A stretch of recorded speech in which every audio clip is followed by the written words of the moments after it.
I still have friends to this day that I've met playing video games, like that I met online.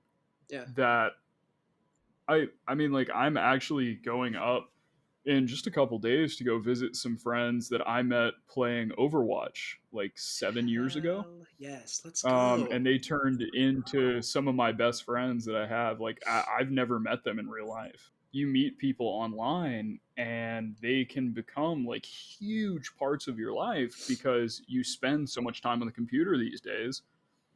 And it's just I don't know. It's always just been a way to meet people for me, I guess.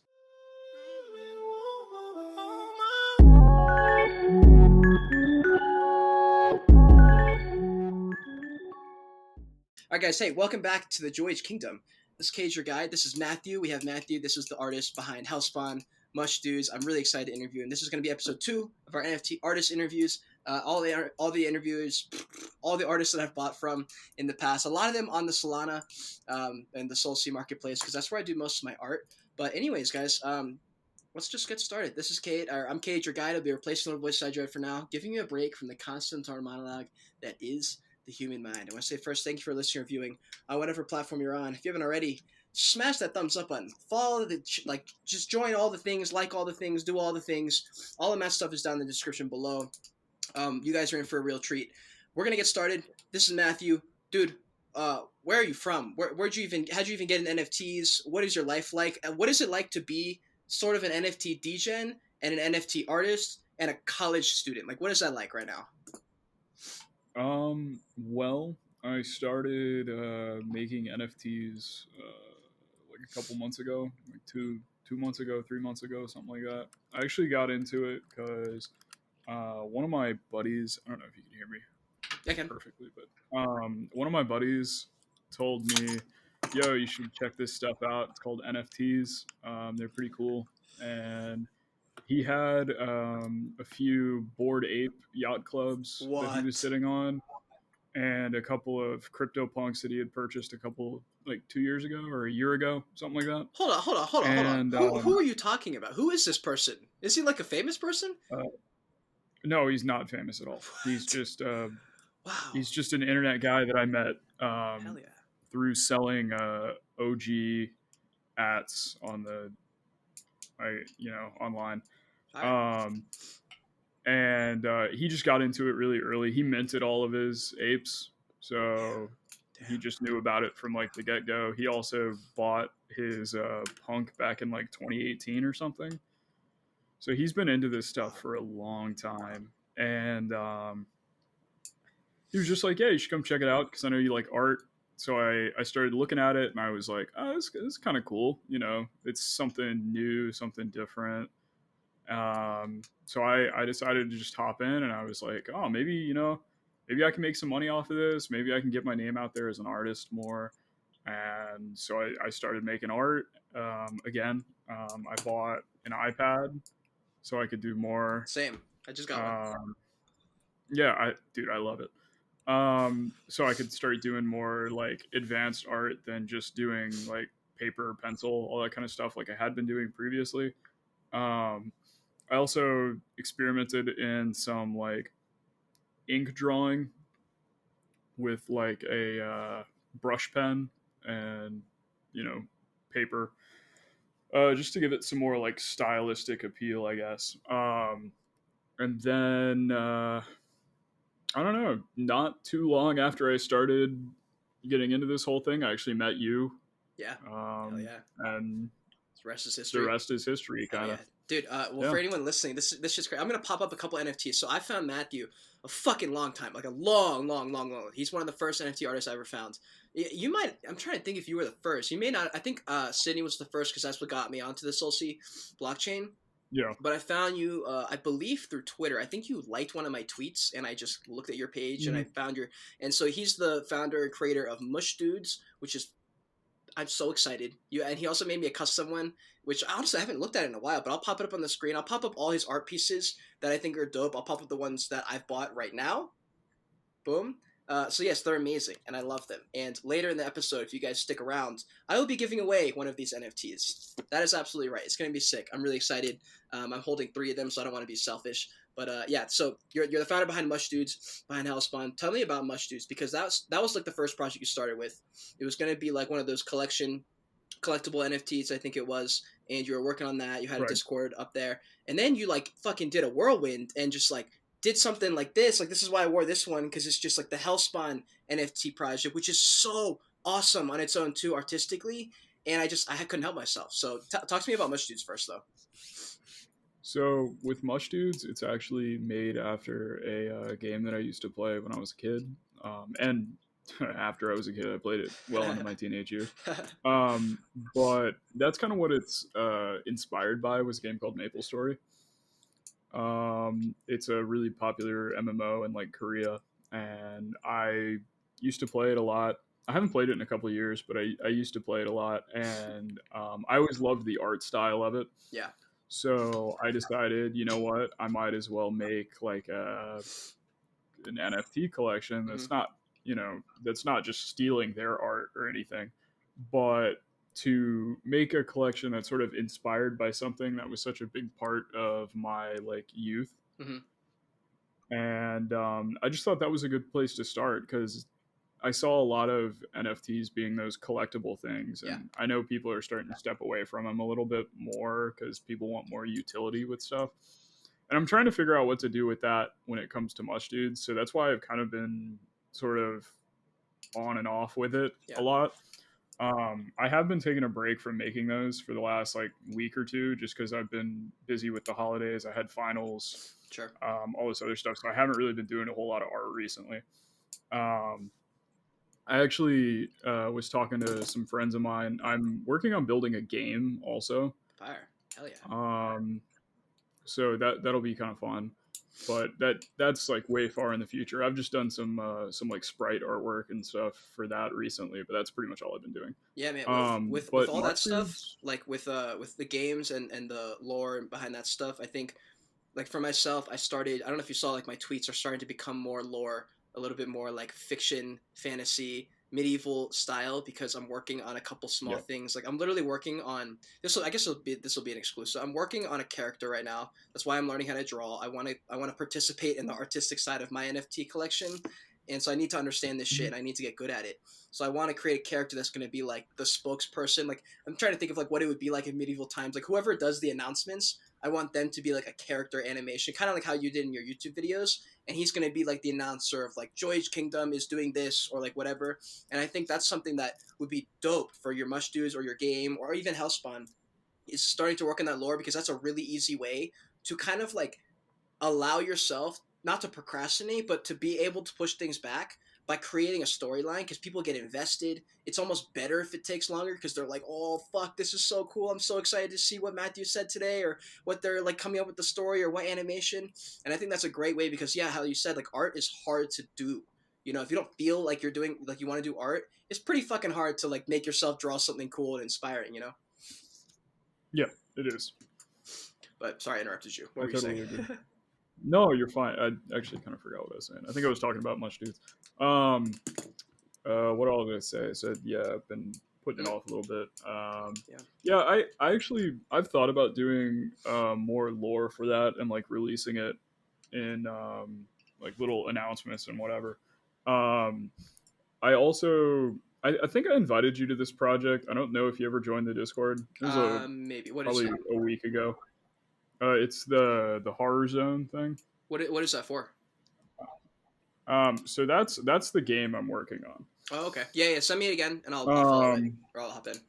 Okay. Just whatever after Yeah, this. it's pretty cool. All right.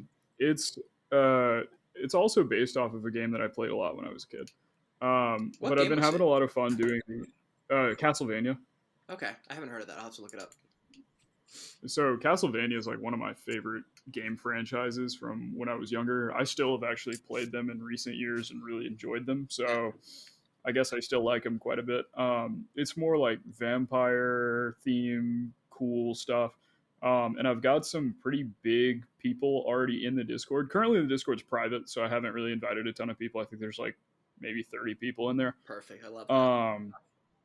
So it's still really small because it's very early in development. It's just Sure. something that I've been working on as like a little side thing whenever I need a break from stuff, and just am Yeah. like, there's no timeline, there's no deadlines, there's none of that. I can just like sit down and work on something that I enjoy.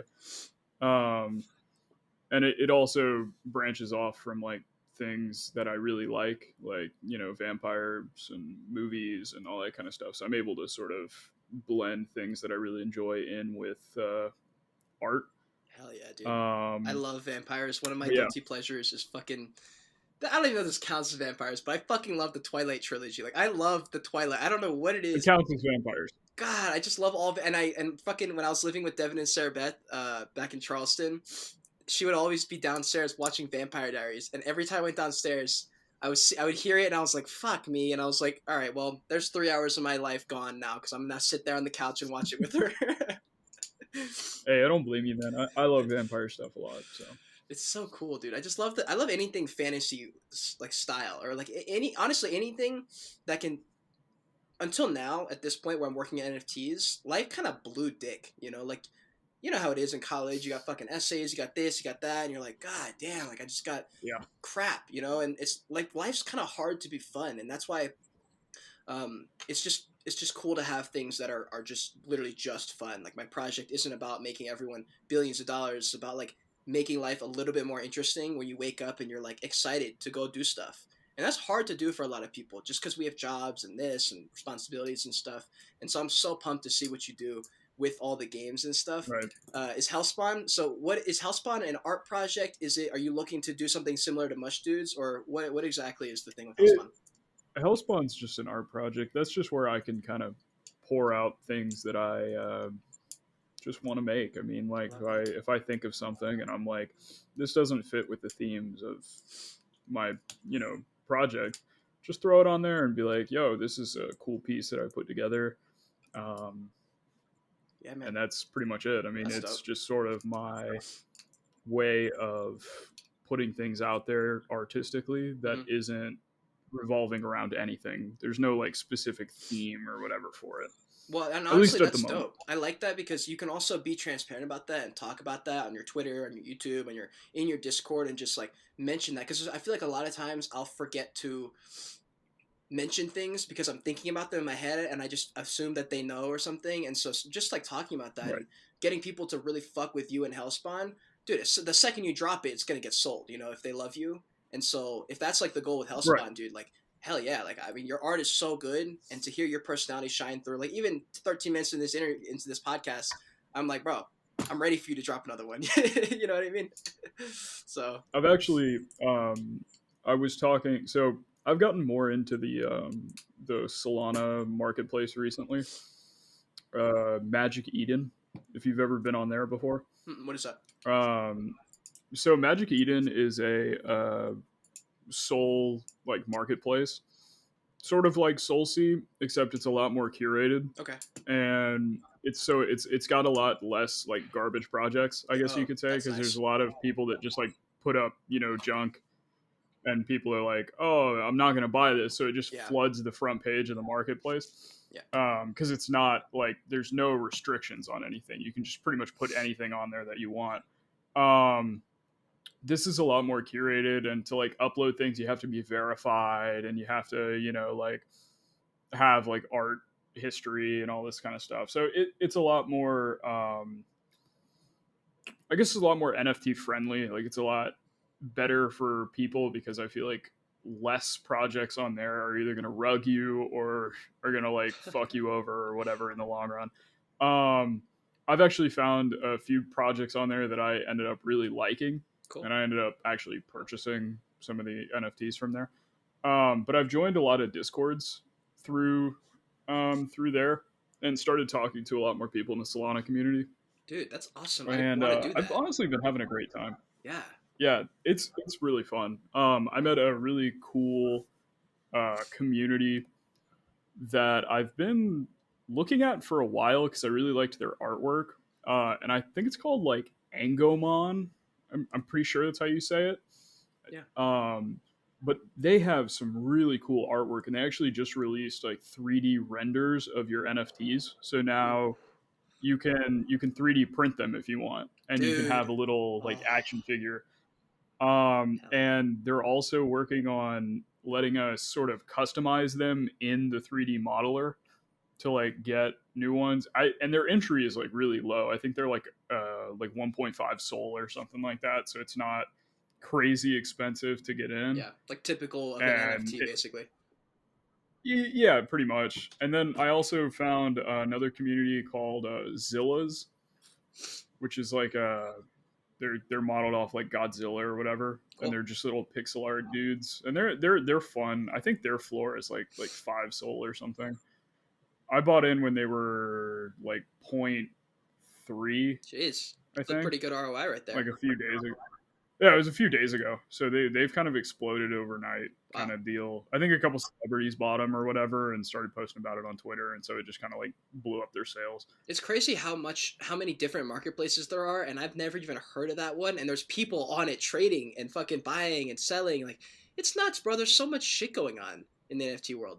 Yeah, it's pretty crazy.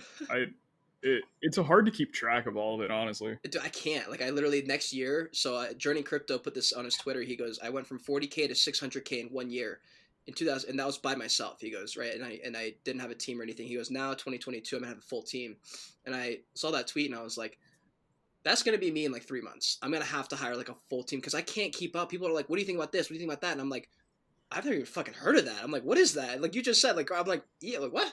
You know? Yeah. But okay, back to HellsPawn, because I think there's more there. Sorry. No, totally fine. I think there's definitely more in HellsPawn because when I look at the art, I know there's something deeper in there, and you and I have talked a little bit about it. I know there's something deeper in there, and I want to know personally because I'm selfish. I'm a selfish bastard, and I own a lot of your NFTs, and I want to know, what do those NFTs mean? Because yeah, just what do they mean? Like, why HellsPawn? I don't honestly. That's just when I draw those, I usually just draw them about like how I'm feeling when I draw them. It's like, as you can tell, there's no consistent art style with them. They all look pretty different. They're, some of them are a lot darker, other ones are really colorful. It's just sort of what's like going on in my brain when I draw them. I just kind of put it down. I'm like, this is what I see in my brain. This is what I want to put on paper, and I just do it. Here, let me pull up. I want to see. Maybe I can. I know I already popped them up on the screen, but so, guys, for anyone listening right now, the giveaway let's just do the giveaway right now. Let's just pop it up. The one that pops up right now is the one I'm giving away. All you have to do is go on Twitter, follow Matthew, follow myself, and what should we say? I'm just gonna cut this until I figure out what I want to do. We'll do. This is the best part about YouTube, where you can just cut whatever you want. You can control everything. Yeah, you can just cut it and be like, yeah, it's fine. Yeah, I can exactly. keep talking. It doesn't matter. That's why when I go live now, I'm like, fuck. I'll be on live and I'm like, wait, I can't just like stutter and not say anything because I'm literally live, and I'm like, ooh. But yeah, I've come to a couple of your lives just to watch them, and I'm like, this is funny. And they always go I like the 40 unfiltered minutes, nature of it. God, they all go like 40 minutes long, and I'm just like, God damn it. But okay, so we'll do follow us on Twitter, both of us on Twitter, and then I want you to tweet out, tag both of us in the tweet, and tell me why you buy NFT art. What is it? Why is it that you buy NFT art versus like collectible NFT projects, profile picture stuff? Why do you want to hold art? Why do you want this art piece? So just tell us, let us know. I think it's fun. So yeah, we'll do that, and then also here's the NFT. One of the ones I bought from you. Do you remember what was going through your head, or like what exactly was going on in life that made you draw something like this? Because this is a freaking beautiful piece, and there's a GIF version of it in here somewhere. I just can't find it. Yeah, it's fine. I actually don't remember. That was a while ago. That was a long time ago. I was probably very tired when I drew that, and it was coming up on exams. I'm almost positive, so I was probably stressed out and just wanted to be done. Dude, it's a beautiful piece. Like, it is just so cool. And do you remember Smokey? I'll pop that up on the screen now. Do you know what that was exactly? Was that just art? Was that just a pure, just like, oh, this looks great? Or yeah, that was kind of what it was. I was just like, man, I kind of want to draw something, and I drew that, and I was like, you know what, this is cool. It was so interesting because somebody will like it. That one it looks different than the others, like way different than the others. I feel like it's all white. There's a bunch of open space on the left side, which I thought was so interesting. And I was like, Was there a reason behind that? Like, is because I'm an artist, but not like a drawing artist. I don't know what if there was anything there or. So I don't know why, but I've always liked very open artwork, Mhm. like things that they're not. I know a lot of artists like to close off artwork on Yeah, both sides so that it like centralizes the focus in like the middle, and you have to follow a path. yeah, Sometimes I do that.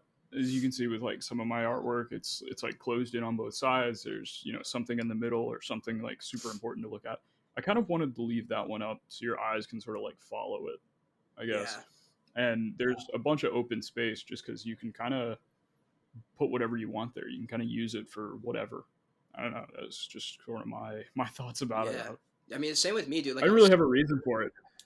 honestly, It just I felt good when agree. I drew it. It's impossible. Like, that's why I wanted to ask because sometimes there's no way to put into words. And honestly, like, I don't really care what the answer is. It's just like I want to hear like your thoughts on it because I'm the same way. Like, I have a photo here where it's just a cool shot.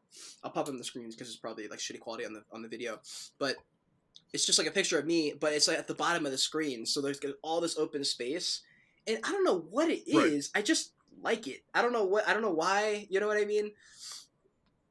And I think there's so much of art that's like Yeah. that. We can't like explain some of the creative shit that pops out of our head. It just like comes from nowhere. Where do you think that shit comes from? Is it like some subconscious thing from our childhood, or like where the fuck does this art I stuff have happen? no idea. I have no idea. Oh my god. Do you have I've been an artist forever and just kind of happens? zero idea. Zero clue. Where Just did kind of you happens. where did you do all the art? Was it on Procreate or Yeah, I use Procreate. how about animation stuff? Because I'm trying to know. I also use Procreate for that. That is so I interesting. just I do it by hand, like single frames, and then just turn it into an MP4 or a GIF or something like that. And Same it with works. Mush Dudes. Yeah, Damn. Is there a yeah. I use it for everything. I mean, like it's a really good program. Well, bro, it's like literally $9.99 too. It's so cheap. I ended up getting it for free. I got it back when they just released it, and it was free, and What? I still haven't paid for it, so it's Wow. been pretty awesome. What the hell? You just like took a fat dub on that? I guess so. Talk to me about this. But I mean, even if you buy it for $10, I mean, you sell one thing that you make on there, it pays you back. Yeah, or you work 1 hour at your job, you get your money back. Yeah, that's kind of how I look at exactly. all things that I invest or like invest in, or like however you want to say that. Like put your money wherever you want. Is that if you can get something back from it that's going to help you in life later on, that's worth more than the $20 you just spent. That's kind of how I look at money a lot of times, especially in NFT lands. Like, right. Talk to me about like. Because you just said you've been connecting with a lot of artists, you've been on the Eden thing, you've been hopping in Discords. How much? Because I talk about this a lot. How much does interacting with other artists help you in this space, if it does? It helps a lot. I joined I started using my second Twitter account, the HellsPawn Twitter, a lot more because I was only focusing on Ethereum related NFTs on my other profile on like my main Twitter, and it was sort of getting cluttered with like me talking about either NFTs or me talking to friends or just posting random stuff on there. That's like more just like my Twitter, and then I use the other Twitter for more art related stuff. And because I released all my stuff on Soul for that Twitter, it's just made it, I guess, a little bit more easy to connect with other artists that are also Soul artists. And I think that's super valuable because one, you're bringing other artists' opinions to the table on your art, because you could ask them for advice. You can be like, hey, I know you're an artist. I see your art. Like you upload your art and stuff. I can see it. And I think it looks really good. And you're like, can you give me an opinion on this piece? Or like, maybe you join their Discord through their, profile or whatever. And then you can start to talk to people in their Discord. Maybe one of them will see your art and be like, yo, that's super cool. And then they'll hop in your Discord, or like they'll buy a piece from you or something like that. And sometimes people don't even tell you when they buy a piece from you. They just buy it and it's totally anonymous. And you have no idea. You're just like, oh, I sold something. Okay. Dude, there's collectors who are totally anonymous that just buy fucking really expensive art, and they're like, dude, I don't care to tell anyone. It's just my art. Oh, yeah. There's in the Soul community, I've noticed this a lot more than in the ETH communities. Is there's more of a focus on like one of one art Definitely. that seems to be a lot more important, because I know in Ethereum, one of one art does okay. I know you do one of one art. You do your photography, Mm-hmm. and it does all right. You know what I mean? It only does well for me But because the way I described the project and I said this is a long-term hold access key. That's the only reason it does well. I think right, if it was just one of one NFTs, they were I think the floor was 0.03 for a super fucking long time, or 0.05. Like people don't give a shit really unless there's a reason. yeah. I feel like it's really different with Solana. Like the people that I've met through that, they're happy to spend like, I don't know. You see auctions go on for like 40 Sol for like a one of one art piece, Yeah. just because they're like, yeah, I like it, 100%, or something dude. like that. I have a friend of mine who just did an auction, his first auction on Solana. He'd never done an auction before, and he released 3 pieces, and he made $46,000. Oh my god. Oh my god. Oh He's my never god. released artwork before. Is he known in the space? How the hell did he? Why did people buy it? Just because it was dope? They liked it, just because That's it was cool, crazy. and it's fucking awesome. Is it? Wait. I want to see what it looks it's like after super this. awesome. I'll shoot it to you on Discord. Fire. Well, I mean, I agree with you with the one-on-one. So behind me, the naked noodle girl. I don't know if you can see her. Yeah, She's my big one of one. She's my big play. I'm never gonna sell her unless someone gives me $1 billion right. or something. But to own Sydney's Yep. first ever one of one piece ever that's like stored on the blockchain, you can track it, you can prove it. It's like it's not that it's a flex, but it's like I feel so fucking special that I am the holder. I will always be the holder. Anyone can put this on a hoodie and say they've got the naked noodle girl on a hoodie, but I own naked Right. noodle girl, and that's awesome, and that makes me The feel first special. one. Exactly. And so I think there's something huge, and especially I want to talk to anyone who's listening right now. If you're listening, then you will like want to hear this. Is that if you find an artist early, like I found Matthew, so or like you and I both were like tiny, you know, and so like Oh yeah, we I didn't know had. anything, and I just was like, dude, this is sick. I like you. I like the art. I'm gonna buy your shit, you know, and that's how it is. That's how you find like the Fidenza or the next big artist. You find them before, otherwise you're not gonna be able to buy their shit. Because if you find them after, all their shit is like $50,000. It's like, you know, like you have to take the chance. And for me, it wasn't even taking a chance. I just liked you, so I wanted to invest and help you out and connect, and we did. And now we're friends. We're doing a fucking podcast together. We're chit chatting. It's Yeah. dope, you know. No, exactly. I don't know. I think it's great. I love that kind of stuff. Yeah. Do you have any one of ones of any other NFT artists that you're like super proud of? Let me take a look. I've got my wallet up here. Let me pull it up. All right. So I've got one I want to pull up mine that too. I actually really like. Yeah, you can here. If you can, maybe send it in Discord just so I can see it. Yeah. I want, dude. If Solana can come out with a freaking mobile wallet, I'd be so happy. They have one. It just came Wait, out the other day. Oh shit! You're right. Fire. Phantom Wallet just released the other day for App Store Solana. or just something. I think you have to go on that. Shit. What's the name of it? There's like that. Before they release it on the App Store, there's like a beta version of it that Apple releases that you can download off their website or whatever. Perfect. I'm really. That's what it's in that. right now. Okay, cool. Yeah, I've got this one piece from a guy named I don't remember what his name is. I feel bad about that. That's all right. But I got it actually pretty recently, and it's just this little pixel dude, and there's not much known about it. There's almost no description, and it just looked cool. It got my attention, and I was like, you know what, I kind of like that.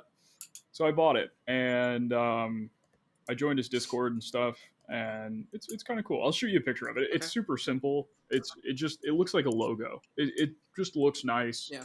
I liked it when I saw it, and I was like, you know what, might as well. Well, you know what's so interesting is that a few years ago, like, or not even a few months ago, like Discord wasn't like a thing until NFTs really blew up. Especially once NFT artists started to pick up, and people were like, "Wait, I can actually talk to the artist I just bought from." When I was like a fucking YouTube I just watched YouTube all day long, you couldn't actually talk to any of these YouTubers, right? But like if you watch my videos, you can literally go straight into my Discord and chat with me, which is insane. And it's like the best part about buying from NFT artists. I can actually speak to the creator instead of buying from this entity of whatever collectible project. And that's a huge thing for me. And what you just said about that piece you bought that didn't really have anything attached to it, it's just something about it caught your eye. I want to say something because earlier when you said that other artists can kind of tell you their perspective on things, I think what would be sick for your HellsPawn NFT collection, because the art is so unique and it's just dope. You could post, since you already posted them, you could in your Discord or somewhere attach a little bit of lore if you're feeling creative one day and saying, you know what, that picture reminds me of something, and you just attach a little paragraph. So like one of the NFTs I'm giving away right now on my Twitter has an entire paragraph of lore attached to the photo, and I didn't even know when I bought it, but when I bought it, it like popped up and I was like, whoa, and now I feel so emotionally attached to it, and I think that would be a great idea for HellsPawn, honestly.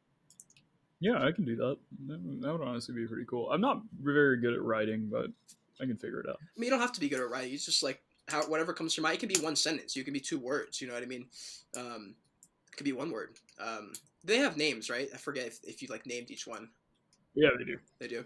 Yeah, I think it'd be cool. Yeah. Like that's what I want to do with my next set. I want to try and do something a little different. I want to like mix music with art, with photography, with this and that, and I think it'd be so fun. And we're like all in here so early. Like none of us, we all claim to kind of know what we're doing, and we sort of do. But bro, like everyone just started NFTs this year, you know, like everybody basically, at 99% of people. Just about. Yeah, I was gonna say there's like that 1% of people that got into it in like 2017 or whatever. You're just like, what have you been doing for the last 5 years? You know what I mean? That's what I'm trying to figure out, bro. People are like all about CryptoPunks back then. I'm like, why? Why did you buy it in 2017? Like when I heard about Bitcoin in 2017, I was like, I don't know about that. Yeah. I don't know. I mean, like I've always been around like crypto and stuff. Yeah. I've always enjoyed this sort of thing. I mean, like I remember when I was a kid, I told my mom, you know, invest in Bitcoin, you won't regret it, and then she didn't. But you know, damn. Yeah, and I think what mainly came from it is like a lot of my friends, like growing up, were into. They had like older brothers and stuff, or older sister, whatever, that was into sort of like crypto before crypto was like big. So I kind of got like the early sort of parts of it where I got to watch it sort of like grow. I couldn't really do anything about it because, you know, I was just like a little kid. It's not like I had any money to invest in like Bitcoin or whatever. But I don't know. I've always kind of been around it. So to me, it wasn't a big, and I've always been trading and selling stuff in like video games. I'm a big, like, I don't know. I play a lot of games, and I would like buy and sell and trade and all that kind of stuff and try and make as much online currency as I could. And then people started selling things for like Ethereum or for Bitcoin, stuff like that. Oh, wow. And that just became kind of the currency that I started to use when it came to like online transactions, just so you don't have to give people your PayPal. Exactly. Because that's usually connected to your email or your name or something like that. And if you want to remain anonymous, then you got to kind of watch that sort of stuff. And so selling with crypto was always a good option. So I probably would, if I looked back, I'd regret some of the purchases I made. Like, you know, I owned like 2 Bitcoin at one point, and I ended up selling them for like fucking nothing. You know what I mean? Because they weren't worth anything at the time. Because I would buy like an Instagram or something like that for, I don't know, $500, which would be like half a coin or something like that. And now I look at it and I'm like, oh, that hurt. Oh my god, dude. That's the crazy thing, because a lot of people were like, I shouldn't have sold Bitcoin at $1,000. It's like, well, you didn't know that it was going to turn into this massive thing, right? And like, people, you should take profits.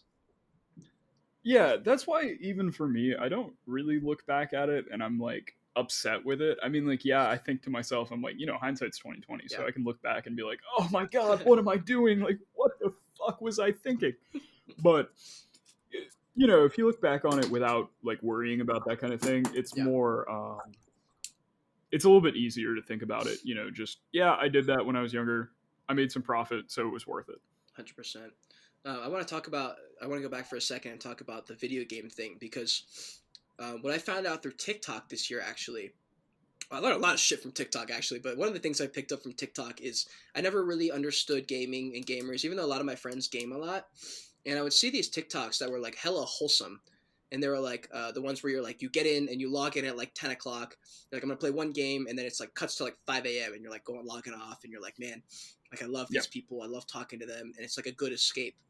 For me, I never did video games. Oh, That yeah. was never my escape. I always did YouTube videos. I would play soccer. I would go to the gym. Like that was my kind of escape because I dealt with so much fucking anxiety and social anxiety and like just all the mental shit, you know, in my head.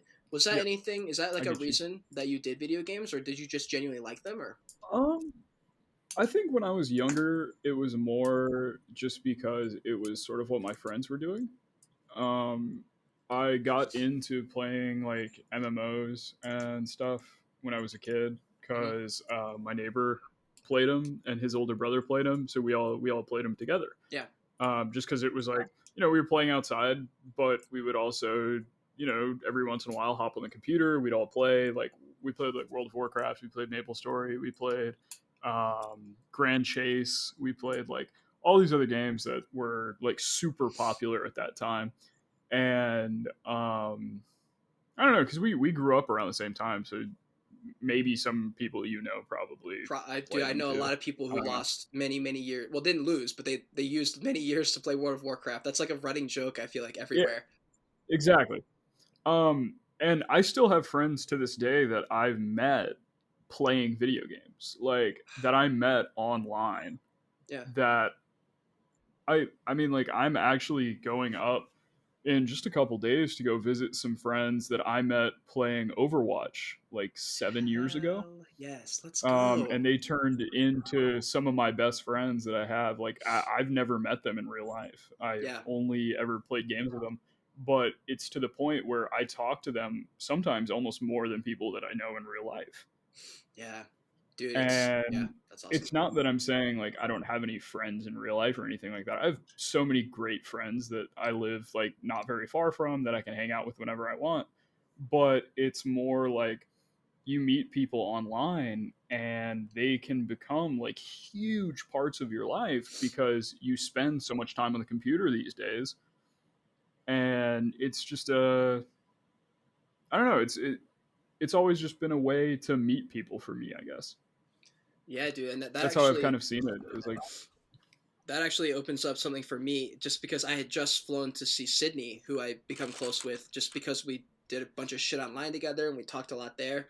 And right. then it's kind of interesting because you're gonna deal with this in a couple days, I guess. When you meet them in real life, you kind of have to unlearn a little bit and relearn because it's a different setting. Like you're not on a video game where you just log in, say what's up, and then peace out. And a few hours later, like you're with them, and it's like a different energy and a totally different vibe. Like me and Sydney were fucking shocked at how different it was when we first met. Like the first 2 days, we had to like acclimate back to being comfortable around each other. Even though before we Yeah. were so comfortable, you Snapchat them, you call them, whatever. And I remember I was just like in shock at how different it was those first couple. Now it's fine, but like the first couple days, I was like, wow, this is weirdly more difficult than I thought because now you're there, like you're sitting in the car with them, Yeah. and you're like, wait, what do I say? You know what I mean? Yeah, it's like I can't just mute my mic and go walk to the kitchen and grab some water. Like Yeah, I gotta be like, oh wait a second, I'm sitting in the same room as you. Like, oh shit. yeah. I mean, Yeah. yeah, you just kind of like for me, I love to kind of just hang and vibe. Like I have no problem vibing and not really talking, and sometimes just kind of chilling out. And I think sometimes people get Yeah. awkward because they feel like they have to say something, you know. And so I picked that Hmm. up. I was like, no, we can just kind of hang and sit here and just talk, and we don't want to pop on our phone for a second, like do this, like maybe like, are you gonna play video games with them in person? Uh, Probably. Yeah. I Hell yeah, mean, I don't that's see why awesome. not. I'm actually going up. It's pretty cool. One of them happens to be having a birthday, like Hell yeah, as I'm going up. So we're probably gonna go out and dude, that's gonna be so much have fun. fun for his birthday. I mean, that'll be good. Yeah. How long Yeah. have you known them? But I've known these guys for like 8 years. It's pretty crazy. 7 years, something like that. Wow. So you met them online, like Yeah. during World of Warcraft, just chatting, and then you were like, "Yo, let's play some more Well, games." And they, These guys I actually met. It was a group of 3 people that I ran into. I was playing with one of my best friends who actually lives like not too far from me. Um, and we actually go to the same college too. Cool. But we were playing Overwatch when it had like just launched. I think the game was like a day old or something like that. So this is like 2015 ish. Hmm. The game was like a day old, and I remember I got one of my friends who was old enough to drive, and I was like, "Yo, take me to CVS. I need to go buy a gift card so I can purchase the game." And I bought the game, and then I went back to my house, and I called up one of my friends. I was like, "Yo, I just bought that Overwatch game that you were telling me about," because he played like the beta or Hmm. whatever. And I was like, "Yo, I bought this game. Like, come over. We're gonna play." Yeah. And he comes over to my house. We like sit down. We got our little laptops. We're like sitting next to each other, or we're playing or whatever. And we join a competitive game. And there's just this dude on the other or on our team that is in open chat just talking shit about the other team, and it was so funny. And so we decided, hey, like probably like midway through the match, we were like, yo, you guys are cool. We were like talking shit back and forth and just, goofing around. And we were like, yo, you guys are really cool. You want to like, queue up together and play some more competitive rounds? And they were like, yes.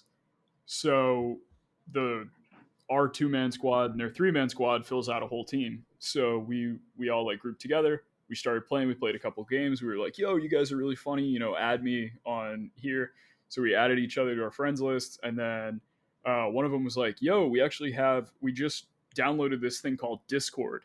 Oh Do my you want god. to like download it and join our?" Yeah, and they were like, "You want to join our like group Yeah. or whatever?"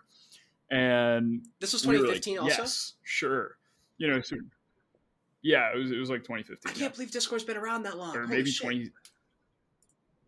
When did Discord come out? Let I me don't check know, this. dude. I just found it this year. I knew It might about have it, been but later. Let me see.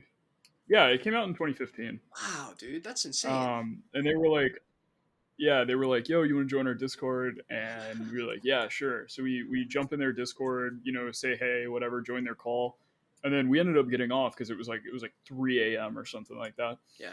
And we started playing with them more and more and more, and just like talking in the group chat and everything. Eventually, we started just talking like about things that weren't related to video games, and then the Discord that we had ended up growing to about like 500 people or something, Whoa. of just people we met like playing games. We just add them if we like them. We'd be like, "Yo, join our Discord," Yeah. this. So And cool. so it started out with a core of like 10 people probably, and then just expanded to like 500 people. And the Discord still, like, we still use it. It's, And I've just been friends with these guys forever. So it's cool to finally, get to actually go hang out with them. I've been putting it off for years. yeah. I keep telling them, I'm like, oh yeah, I'm gonna come up and visit this year. Or, yeah, I'm gonna come up and visit this year, and then I never do because Yeah. it's like either I get too busy with like school, or they get busy because they're a little bit older. I think one's like 25, another one's like 23 or 24. You know, stuff like that. So they have like jobs and stuff. They're out of college, out of school. Yeah. They got like jobs and stuff, and I'm just finishing up college. So it's Mhm. like I haven't gotten to that point yet, and so they have a lot of time, but I also have a lot of time, Mhm. but it's just at different times. You I know what I mean? understand. Yeah, it's hard to fucking do, Yeah. bro. So so scheduling is always an issue, but I finally found a time that works, and they found a time that works, and so we were like, we have to do this now. I love this. I love that. Yeah. It's so crazy when you to look back at some of your closest friends and to see where the seed happened, and you're like, damn, like Devin, one of my best friends, we met him at the gym at Planet Fitness in 2017 or something. I just saw him at the gym a couple Uh huh. times. I was like, yo, like we played soccer together back in high school. Like, let's do a couple workouts together. So we like started working out, and then like over time we just started to work out every day. And then like I got a girlfriend, he had a girlfriend. We started doing double dates, and then we would go hang out here and there, and it just like grew. And now he's like one of my closest friends, and it's just unreal thinking about that, and it's so interesting, or not interesting. It's so just amazing hearing like that story from you, and it's fucking beautiful. Yeah. I'm so excited that you're gonna go see them in real life, dude. Oh, dude, you have no idea. I'm super excited. Man, that is so exciting, and that's like what life is about. Like for me, one thing I guess I really haven't said this, but it's been one of my ideas in my head since I went and visited Sydney. I was like, that was cool as fuck. Like I'd be down to go fly to every single artist I've ever bought from, actually. And like Lisa is in fucking Australia, and I was like, dude, I wouldn't mind going to That'd be cool. Australia, And if my YouTube shit Yeah, picks that'd up, be pretty cool. to where I want, if I got YouTube money, bro, I'm gonna be traveling, And so I don't know where you're at Yeah. right now, Oh but shit. I mean, if you got YouTube money, I mean, like, damn. Okay. exactly, bro. I want to start streaming on Twitch, and I'm gonna do a little bit of art stuff there, and then like I don't know what else I want to stream, but I want to start streaming on Twitch and just get into that world Right. because I have done a few some reaction videos on my YouTube channel. People seem to like it. And so I was like, I might as well just start now and just see where it takes me. Like how we were just saying, like you never know where it's going to turn into. You just kind of do stuff. Right. Right. That's actually pretty funny that you mentioned that. Is one of the discords I'm in called the Platoon DAO. I actually made a YouTube video on it. They're some of these people that I met. They are some of the nicest people on the planet. I fucking love those guys. We got a really small community. I mean, it's like 3,000 people. And that's not really small, but there's like a small like core group of, I mean, there's like a small core group of people that have been there like since it started. I was lucky enough that one of my buddies, Chunky, that I met from a totally different project, and I met him on Twitter. He just sent me an invite like right when they made the Discord. He was like, yo, come join this, I'm trying to get a ton of people in here. He's like, it's gonna be so cool. And then the Discord like didn't grow that much for the first like week or something, so it was just like probably like 30 of us in this little group. And we were just all like goofing off and like clowning on projects we didn't like, and like just shooting the shit and just having a good time. And then like all of a sudden shit just started blowing up. Wow. And now it's got like 3,000 plus people in it. It's got like the founders of it are like getting to the point where they're like 10,000 plus followers on Twitter. And like all this other stuff. So they're like growing like fast. And I'm actually a mod in there now. I got promoted to mod like 2 weeks ago or something. And it's just like this great group of people. And just like you talking about like going to visit people and stuff, just like jumped that into my mind. I was like, man, I would love to go like have like a real life like get together with these people. Absolutely. Like I fucking love these guys. Absolutely, dude. Yeah. And it's just different when you talk, like right now, just you and me talk, like this isn't real life, but it's a step forward from what it was an hour ago. We were just like on Discord back and forth. Up until, today, I haven't actually spoken to you. Yeah. It's crazy. I've only ever typed. We've never had a Discord call or anything. And it just feels kind of natural. Like, cause I already know like kind of how you are or whatever. Mm-hmm. Yeah. It's weird because since I'm on YouTube, I guess if people, like, for example, if I go to NYC NFT next year and say I have 1 million subscribers or something like that, and people were to recognize me, it would be strange because I don't know them, but they absolutely know who I am because I'm just putting myself out there. And I'm like, that's going to be really interesting because it'll be cool. It'll be really cool. It's just going to be strange because I'm going to be like, damn, I wish I could know all of you. You know what I mean? But this is all I can do. Like, I can talk to the artist. That's how I wanted to start this. Who knows where it'll take me? It might start as this thing, this fun little thing where I get to connect with the people who I bought art from that I love and just to talk to them. And it might turn to some crazy thing where maybe people jump in and say, wait, we want to do this. And then like some company says, wait, we want to like, we love this thing you're doing. Let's like partner up and do this crazy thing. And then maybe it's like, okay, I'm going to fly to Matthew and what's it called? Something Emirates plane ticket is like, you know what? We're going to send you and Matthew to Disneyland. We're going to pay for your hotel. And like, that's the kind of crazy shit that can happen. Okay. So. Yeah, for real. I mean, I wouldn't mind that. No, yeah. I plan on going to NFT NYC next year as well. There's a lot of people going. I was actually planning on going this year, but COVID kind of had me a little bit worried about it with like a ton of people in a room like that. In like that small of an area, especially in like New York, because it was still like really bad there. Yeah, true.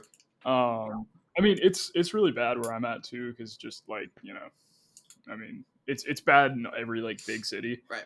or whatever. I think if I could have gone back, I would have gone if I had been able to. But Are you in any of those projects that I like definitely want to go next year. did crazy shit? Like I know Creature World and like a few other projects did like some big events. I don't own any like major projects. Mm-hmm. I owned a Funk for a while, and Did you I get rid ended of up it? selling him. Oh, Yeah. dang. Sadly, I kind of was just like, I need the money, Yeah. so I was like, I am already like 6 timesing what I put into it. Hell yes, dude. So That's awesome. I was just sort of like, I could hold this, and I really enjoy the community and everything. I'm still like really big in the funk community. Like I still talk to all of them on Twitter. I still am liking their tweets. They like my tweets. We talk in like DMs. I join spaces, all that kind of stuff. But I just don't own one anymore. I mean, and you can buy back in later, And you know? yeah, I plan on probably doing that because the floor is going down again. So I You might will. pick one up at Yeah. some point if I'm able to. I tried to get into Clone X Me too. before it dropped, but I didn't get a whitelist. So It's impossible, dude. I think a couple of my friends did. really. And and I was like, dude, you're so lucky. I tried to get one so hard. Yeah, And it's fucking honestly, dude. I hate the fucking way projects are doing this because in the beginning it was fine, it was new, but now everyone's doing these stupid whitelist things like be active in the Discord. I'm like, bro, that's dumb. Like that's not how you actually get holders because the second the project drops, everyone turns into a flipper. You know what I mean? And it's because they're not doing the brand right. Like I don't actually feel connected to Hate Beast, even though I'm chatting in there all the time, or like if I was chatting in there all the time. The difference is like a project like did you pay attention to Neo Tokyo? Yeah, NFT I love project? Neo Tokyo. Yeah, it's a dope thing. They made it a very emotionally invested project because it was hard to get in, but anyone could do it, right? Everyone had an even space, but it wasn't bullshit. And so for my project, I have an idea like Neo Tokyo, but it's not gonna be a riddles and like crazy scavenger hunts online. It's gonna be something more like what we did and how I do in all my giveaways, where I say, tell me exactly what Joyage means to you and how you're integrating some of the messages and visions I have into your own life. And I want to have it more like that, where it doesn't have to be super hard, but you get emotionally invested in the brand and the idea to where you're like, why the fuck would I ever sell that? I would never sell that because if I sell it, I can't be part of the brand. And that's how I think projects need to do this because it just like what is this? Every project drops and within 5 minutes the floor is done like a negative 4x immediately. You know what I mean? So yeah, it's exactly like one of the biggest ones that I actually minted one of those.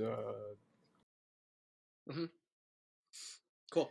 I got on the whitelist for that, and I ended up minting one, and I flipped it immediately. Exactly. So I was like, this community is garbage. Yeah. Like okay, so like the devs, they're pretty cool. I mean, but they don't engage with people.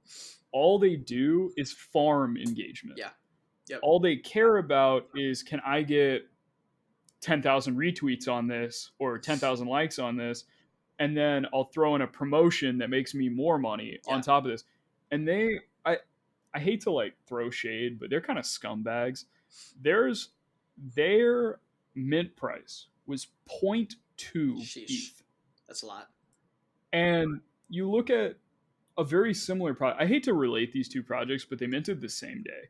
So, Yes, I do. Everyone's been talking about it. So, yeah, like, so that project had a 0.08 mint. And minted on the same day, had similar amount of people following, similar, sort of style of project, sort of like in the grand scheme of things, their marketing techniques were quite similar.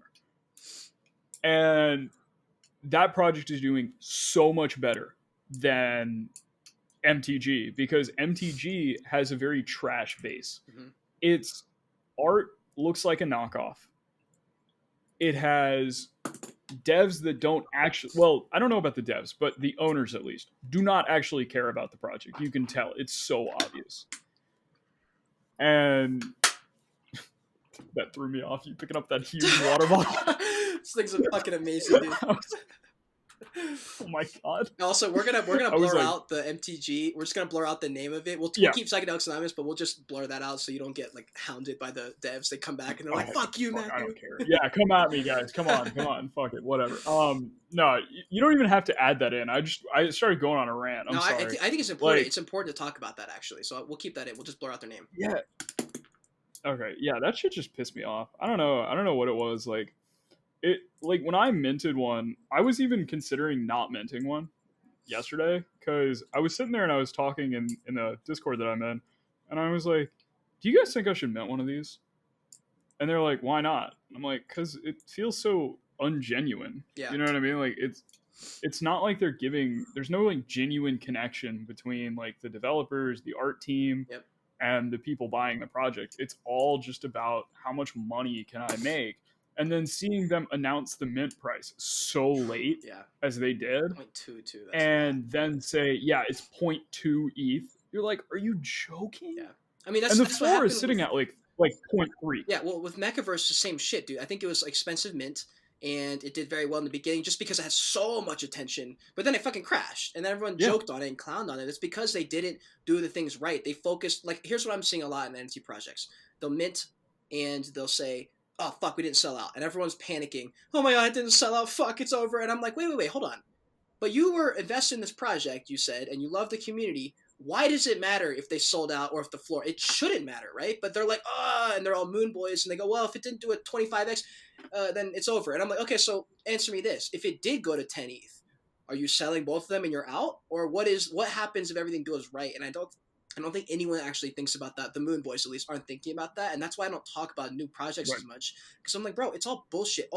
Almost 0% of projects are doing it right from the beginning. Almost zero. Honestly, from every single project that exists right now, almost none of them did it right. I'm going to do it right because I'm going to take forever to do it. And I am prioritizing, how you just said, a genuine connection. When I do any giveaway, I like DM them and I'm like, dude, thank you so much. Or like in my Joyage or Holder account, we just did a giveaway in there. And I was like, hey, I want you to answer these 3 questions that are very personal, and I want you to open up, and I want to learn about you. And so when Jim won, I DM'd him, we had a little chat, and like I feel so connected to him, and he feels connected to me. And when I drop an NFT, no question he's going to buy it. No question he's not going to sell it, because we have that real connection. And that's how you do it. Have a connection with somebody. 100%, dude. 100%. That's how I'm like, I want my projects to go. Like, the one that I haven't announced yet that I'm going to invite you into the Discord for is more like that. I'm trying to get, it's going to be a very small collection, like very small. And it's only going to be, like, I don't know if there's going to be incentive of like reselling them. Mm-hmm. You know what I mean? Because I'm going to make it so that, I'm going to make it so anyone can play the game. Mm-hmm. So what I want to do is, I haven't quite decided. So I've been talking, I talked to a developer, not been talking. I talked to him once. I just asked him a few questions about like, how realistic is this? How possible is this? Sure. So for the game, it's going to be, we haven't decided yet if it's going to be a mobile game or if it's going to be like an on the computer game. But I'm doing all the level design, all the sprites, all the animation, all of that stuff by hand. I'm doing all of it. Wow. And what we're going to do is, if you buy the little profile picture, NFT thing, you get the first 25 people that mint are going to get an art book that's like 50 pages long. Yes. And it's going to have character designs. It's going to have alpha stage designs of like levels. It's going to have maps. It's going to have all this cool shit. It's going to be like 50 pages long, and you're going to get a digital copy of it. Hell yeah. And we're going to airdrop those to the first 25 people that mint. And then I'm also just going to release a copy of it that people can look at. Yeah. If they want to, like, I don't want to like keep it so that people can't see it. Sure. You know what I mean? But you just won't own it. Yeah. You know what I mean? Mm-hmm. And then like the actual game itself is, you're going to have, so whichever profile picture you get from the mint, there's going to be like 10 different character sprites, or like 8 different character sprites or something. And once you get your profile picture, depending on what kind of character you get, depends on the kind of sprite that you get. And then what I want you to be able to do is upload your sprite to the game so you can play as that guy Sure. or girl or whatever you get in the actual game. It's exciting, dude. That's why I'm keeping it very small, so that I don't overwork myself and want to absolutely die while I work on it.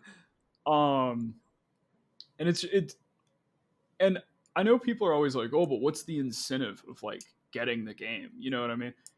And I haven't quite decided on that. I was talking with somebody about it. He suggested doing, and he's got a lot of experience doing projects. I won't like name him in case he doesn't want to be named or anything like that. But he's worked with a ton of different projects. And he was like, well, a lot of people want like a currency that can get you rewards. And so I was thinking maybe you can use it, because the game is going to be a single player game. It's not going to be something where you can lose your NFT. It's not going to be something where you have to like stake it or anything like that.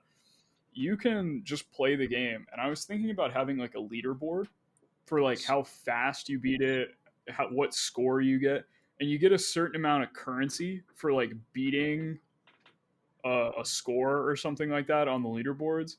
And then you can use that to like buy an art book or like buy skins for your character or like whatever you want to do. So it doesn't technically have like any value, but it has like, you can put it back into the game sort of thing. Well, it's one of those things, like if you do the branding right and people want to play the game, you don't have to have an incentive like that. Like that's my goal with I want a game too at some point. I want it to be as big as Pokemon. I want it to be a game similar to Pokemon where it's an adventure style, but I want it to be so intricate. Like, you know, those shows on like Netflix where it's like interactive. You can choose this option, this one, or this one, and it'll take you on a different timeline. Yeah.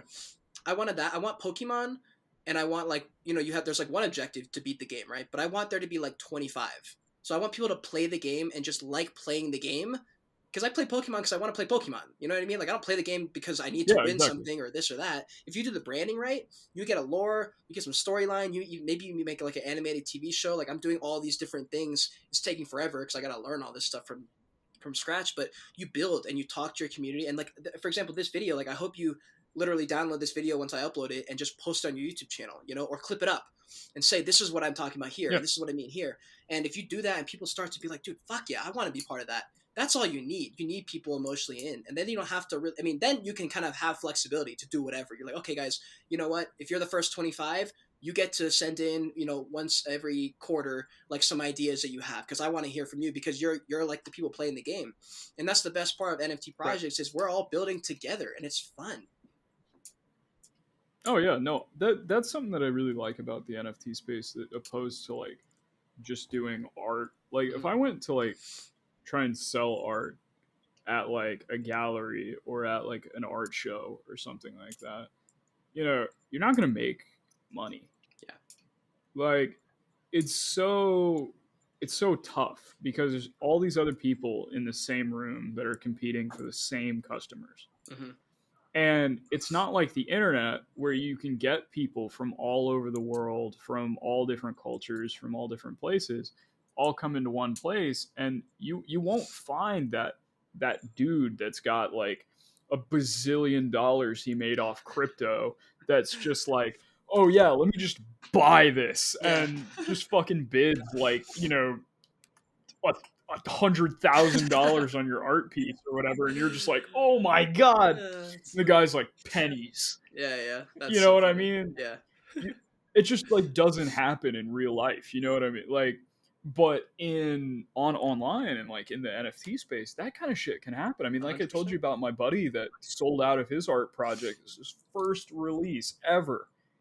The guy made like $40,000. God damn. Like, that's insane. Yeah, dude. It's and to be a small artist and be able to do that is like, you can sustain yourself on that. Like, that's more than some people make in a year. Yeah, dude, 100%. Yeah. People are underestimating the space. Well, they're not underestimating it. They're just thinking about the wrong shit. Like, that's why I'm having this conversation with you. I feel like if anyone listens to this conversation, if you're listening to this conversation right now, there's no way you didn't just learn something. about the last 20 minutes we just talked about, there's certain things that if you can apply to your knowledge of your brain and stuff and apply it to your own project Mhm. and however you're looking at NFTs, it will help you. When you know that brand is the most important thing and personal branding is the most important thing, and it is more important than the floor, it's more important than your holders. What matters is that at an individual level, each person, right? Because when I make a YouTube video, only one person is technically watching it at a time, right? So it's an individual connection I have with one viewer to watching it. And so it's not Yeah. like I put this as an example in one of my videos. I was like, I don't care if you, Matt, care about Gary Vee, because I care about Gary Vee. I don't give a shit about the community. Right. It doesn't matter. Like, I have a connection with Gary Vee. I like Gary Vee. It doesn't matter, right? And so that's the most important thing. And I Right. think people forget that that's what community actually means. They're like, no, the community's great. I'm like, really? What about when the floor takes a dip and everyone bumps out of the project and they're all talking shit, Everybody panic sells and talk shit about the project. Yeah. Yeah. When the floor crashes. That's why my channel exists, bro. I was like, these newbies are coming in and they think it's something that it's not, and those people are going to lose all their money just like I did. I'm probably not going to have to pay tax on NFTs, literally because I lost all my money on NFTs first. And I'm not going to either. I'm probably not going to have a lot of money in taxes. Yeah. You don't have to pay tax if you don't make money. I'm big in the hole right now. Yeah. I haven't made money, so yeah, dude, it's hard. We'll see about that. It's hard, bro. That's why I started making videos about it. Yeah. But I made a video a while ago. I don't mean to plug this, but I made a video a while ago about my top 10 favorite NFT projects. I would change some of those now because more have come in that I'm been like, okay, wait, I think I actually like that more. Yeah. But at the time, they were my top 10 favorites. And I don't know. Some of them I still really like and support. I mean, I don't even own a lot of NFTs. Like I don't own very many because I'm also, broke and in college. So it's not like I have a ton of money to just, I have like rent, I have classes, I have all that other kind of stuff that I have to pay. So it's not like I have all this time and money that's like super disposable. Yeah. But a lot of those projects I watch just as like a spectator. Yeah. Almost. And I just try and, sort of figure out like, okay, this is what they're doing. This is their message. This is what they're trying to do. And that was why I put them on that list, because at least at the time, they matched all the things that I was looking for in a good project. And I wanted something to recommend to people. Because I have people that ask me, like, real life friends or people I meet online that I just know that aren't through like NFTs or anything like that. They always come to me and they're like, yo, you're the guy that knows all the stuff about like the new like online stuff. And so they come to me and they ask me like, what do you think about this NFT? Or like, what's your opinion on this project? And I'm like, I've never heard of it. Let me do some research on it. And, or I'll tell them, why don't you try and do some research on it? If it matches like what you want out of a project or like what you want out of art or something like that, then go for it. Yeah. 100%, dude. Well, and the thing is, like, shit changes. There's projects that I was really amped about a couple of weeks ago. But in NFT land, dude, 2 weeks is 2 years. Let's just be honest. 2 weeks is 2 years in NFT land. Oh, yeah, dude. Oh, 100%. It's weird. It's literally weird. It makes no sense that a month and a half ago I was door dashing 12 hours a day, making YouTube videos at night and not sleeping and doing it again. Like, that was my life. That was the reality a month and a half ago or 2 months ago, whatever it was. And now I feel like I've been here. I'm like a veteran. I'm like a vet. I'm like, bro, I've seen it all, Veteran NFT collector here. Oh my god. It's just weird, bro. It's whack. And the good thing is what you just said about observing as a spectator. That's what I do. I'm a spectator. There's a lot of projects I think are interesting that I don't invest in for various reasons. One of the ones is a fucking conflict of interest now. I'm a YouTuber about NFTs that are assets. If I own this asset and I say this is dope, that's cheating, in my opinion. So there is a big announcement coming soon that I'm not going to say yet. But there is an announcement coming soon that I think people are going to be excited about that makes me sick to my stomach. Personally, it makes me sick because I'm going to take an L, but everyone else is going to take a dub.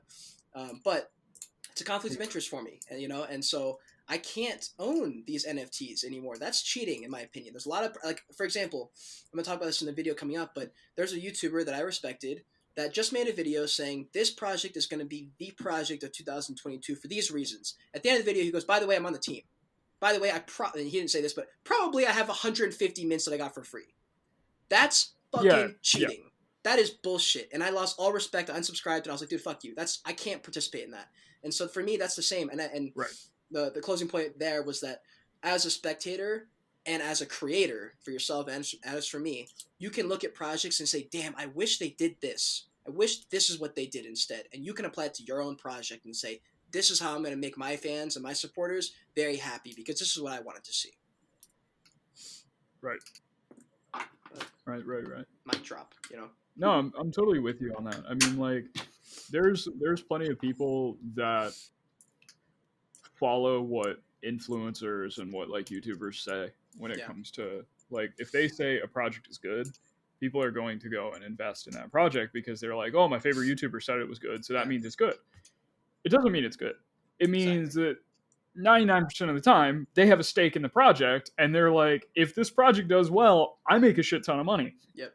I'm going to promote the shit out of this so I can make as much as I can off of it. I don't mind when people do like sponsored videos. Like if you get sponsored, I know you do sponsored videos. Yeah, they're like, reviews. Didn't you do they're all one review for stuff. Are you talking about Subducks, like my long-term sponsor?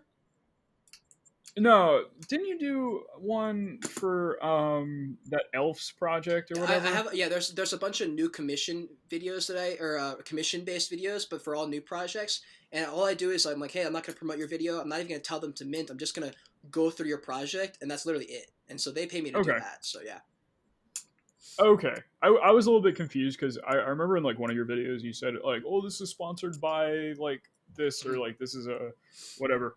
But like I don't think that's a negative thing to get sponsored by an NFT or a project to talk about it. I think that's totally fine. Like you are just expanding your brand. You're like, okay, I want to make reviews or I want to do something that revolves around this project.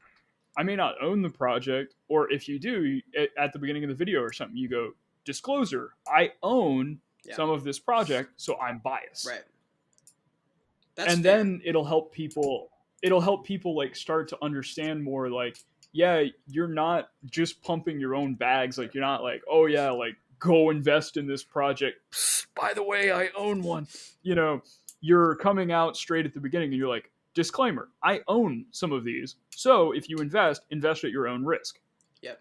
And the thing is with that I think is fine. It's fine, except like, so for example, Alex Becker, Dirty Crypto. They talked about Bored Ape Yacht Club. They talked about Dogepound and some other projects, right? They own a lot of them. Right. And they said in the videos, hey, by the way, if you pump this shit up, I'm going to dump on you. One, even though I respect that they said that, I still think that's cheating. Because you just made a bunch of money because you artificially inflated the price. And so for me, the only reason I held myself to a different standard is because I'm a buy and hold. I never sold any NFT that I talked about. They're all still in my wallet. They wrote up and they wrote down, right? And so for me, I was like, well, hold on. If I'm not going to fucking sell them, why do I even have them? You know what I mean? And so that's like the announcement basically is going to be, I'm giving away all my NFTs, 100% of them except for my art ones. I'm giving away all the collectibles. I can't own them. There's no reason to own them. You know what I mean? Like I might as well just give them to someone else and they can just have them. And for me, like long term, that just makes sense with my brand. And I don't agree because I just made that video with Gary Vee about him like potentially being like a market manipulator. And that video, I'm not saying he is or isn't. I'm just saying that video is really interesting because there's a lot of truth in the sense that if Gary Vee tells Logan Paul to pump up NFTs and CryptoPunks is the big NFT project, which he has 50 of them, that's cheating because he sold them, right? And I don't. That's not something I want to do. I don't want to contribite to that. So I'm hoping to make this like a. You don't want to artificially inflate something, and you can't help. Sorry, I didn't mean to cut you off. I thought you were. No, you're exactly right. Like it's cheating. Yeah, I completely agree. I mean, like I said, if there's a project that I'm really passionate about that I really like, and I want to make a video on it just to like make a video. I'll do it. Like even if I own one, I'll say it at the beginning. And I know you're not gonna do that, but I would do that. I'm not trying to artificially inflate. I'm like you. I hold everything. The only NFT I've ever sold is the one that I talked about earlier.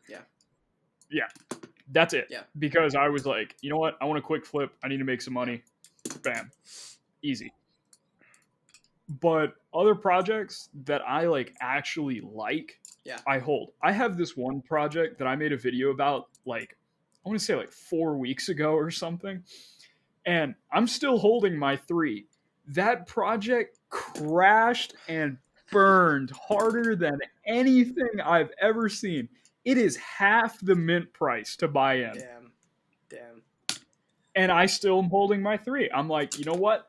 I liked the project. I liked the devs. I liked the art. I'm going to hold it. I was like, I don't care if it's not worth literally anything anymore. I think it's worth like $40 now. There's a lot of shit like that. I probably paid like I probably paid like $500 for it or something like that, and it's worth like $40. But dude, for me, I don't know.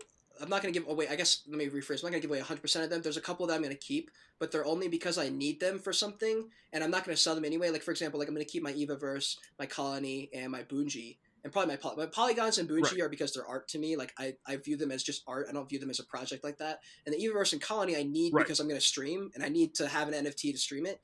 And so I'm just going to keep like one of those. But they'll literally never. I'll either give them away or I'll never sell them. And so that makes me feel a little bit better because I can make any video I want now, and it's not a conflict of interest. I just think that even if you do tell them, and then you sell it ever, if you're a YouTuber and you're trying to be a YouTuber, influencer person, whatever. Then it's a conflict. If you're making YouTube videos every now and then and you're just doing this for fun, that's totally different. If you're trying to be a NFT YouTuber, I think every single NFT YouTuber who's making content about it consistently has to think about what I just said. And I'm hoping other NFT YouTubers come out and join me in this because I just think it's important. And I think, like, for me, I was like, in the video, I'm going to be like, look, this is an apology coming from all NFT YouTubers because I'm guilty of this too. I pumped up my own projects. I never sold them, so I wasn't a piece of shit about it, but I pumped up my projects basically, and I was like, that's not really fair to my audience because y'all are the ones taking L's if I do something stupid. And so for me, this is like not an apology, but it's kind of like, let me just give back and restart here. And like for me, like I'm going to have my own brand is my thing now. Like that's where I spend my money. I'm not buying NFT projects left and right anyways. So it's like, who the fuck cares?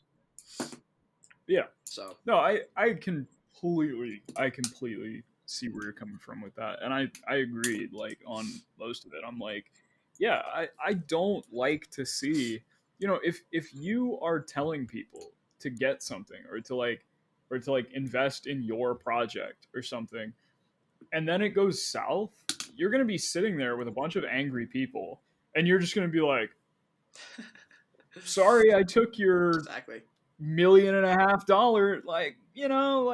and likely they sold right when the project pumped, and now they're out with all this money, and all their supporters are fucked. Yeah, and their supporters are like, oh, I'm holding for the long run, and they're just like, God, you're so stupid. They don't want to believe that their supporter would do that to them. They're like, no way that YouTuber would do that for me. Like, there's no way, and they're just like blindly following them. Yeah. That's what I've never really understood that. I mean, there are YouTubers that I watch like regularly.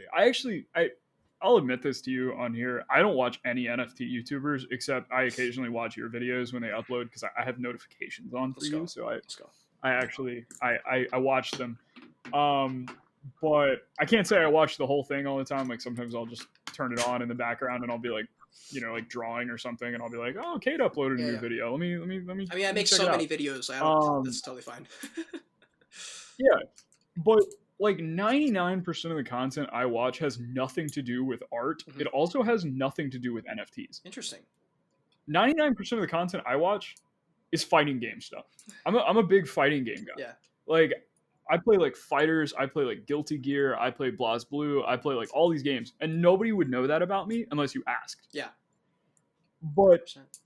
I think that's why. Because a lot of those YouTubers that I watch, at least, aren't trying to sell you anything. Exactly. Yes. They're not trying to make you buy something. All they're doing is playing a game. Yep. It's like a totally different kind of feeling to it. Right. Exactly. Because I've watched some NFT YouTubers. Like I've watched. I'm not gonna name any because I don't know. But I've like looked it up and tried to get more into it. Mm-hmm. And I just realized that like a lot of these YouTubers are just like, oh yeah, this project is going to do amazing. And they're like, but ignore the fact that in my wallet, I own 500 of the 10,000 supply. So if you buy them, I make money, That's where my channel started, dude. I literally, like, every time I get a promotional offer, I tell them no. I say I don't do promotions. I only do reviews. I don't want more money if you get more mints. That's not my goal. I tell them at the end, like one project I did a review on, they paid me and then told me don't upload the video. It's not bullish enough. it doesn't make us sound good enough. And I was like, my goal is not to make you sell out your project. My goal is to literally look at what you have and just read it. Like, that's literally it. You're And paying for review my it. exposure. That's what you're paying for. You're not paying for me to shill it.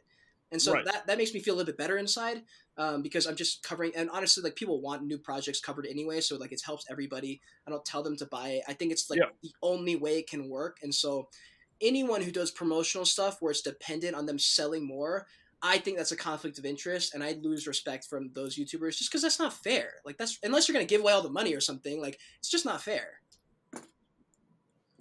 Yeah. But I feel like we've I mean, kicked a dead horse with that one. I do understand from like, oh, I do understand like from some YouTubers, like if you're doing it as like a full-time job, like, and you need to pay bills and stuff, and say you're like a YouTuber, you got like 50,000 subs or something like that, and you're trying to make it a full-time job, like say you're in college or you like just graduated, you know, you need money, and someone comes up to you and they're just like, yo, do a promotion for this. Mm-hmm. You know, that's why a lot of YouTubers put that like hashtag ad or put like, you know, this is an advertisement. Like, they are paying me to be nice about this project. Mm-hmm. It's the same thing with like Raid Shadow Legends. You know, like nobody actually plays that game, but Have you like ever played it? Have you ever played every it? single, I haven't. I haven't either. Yeah, I've never played it. That's what I'm saying. I don't think anyone has actually ever played it, but I can't even begin to imagine the amount of times that I have seen YouTubers say, like, go download Raid Shadow Legends. It's an awesome game. Yeah. I play it all the time. It's like you ask anybody and they're like, no, I've never actually played Raid Shadow Legends, but everybody knows about Raid Shadow Legends. It's because they go to like every YouTuber ever and they're like, yo, pump our bags, shill this shit. Like, we want all the players. Well, even if they log in once, we make money. Well, what you said about that, I agree. I understand that people need to make money. I understand that YouTubers do these things. I get it. I've been watching YouTube forever. I understand that. I still think that what I want to do, I'm not trying to hold myself at I want to raise the bar. I want people to have a message that they believe in on their channel, and they don't leave that for money, especially short-term cash grabs. For example, like, there's a lot of new projects now that come to me and say, hey, we don't want a promo, we want a review. And I'm like, damn, bro, that's awesome. That's great, because that's what I wanted, you know? And for me, I think there's a lot of YouTubers out there that could do better. I think that for me, I'm like, look, yes, you can do your promotion. Just know that the supporters that are supporting you are the ones taking L's when you do a promotion, because you're likely going to pump your bags and sell them. If that's happening, I just don't think that's good enough, because I'm in this space now and I want to raise the bar. And I say, how about this? Why don't you have a message and you don't accept offers unless it's that?